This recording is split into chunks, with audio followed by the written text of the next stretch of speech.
Hi Eastview families. This week we are learning the story of Isaac and Rebecca, and the big idea is pray for wisdom.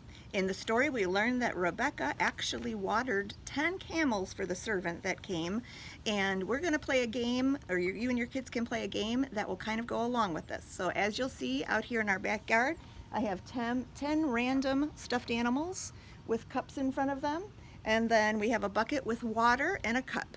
So what we're going to do is have the kids come out and race to water all the camels and see who can do it in the fastest time. Are you ready? Wait, let me reset it. Get set, go!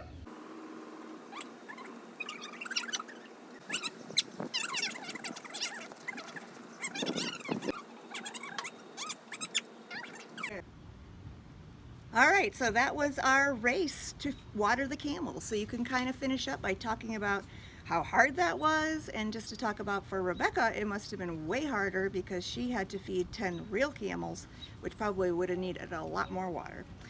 The second activity that we're going to do is called Lean on Me, and you need to choose 2 family members, preferably 2 that are kind of the same height or close to the same height.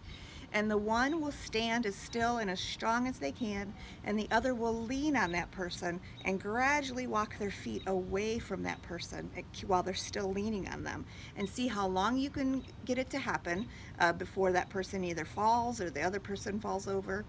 And basically you will wrap up by telling them that we need to lean on God when we need wisdom for something, when we need to know the right decision. It's important to lean on God and know that He is our firm foundation and He will never let us fall. We can always lean on Him.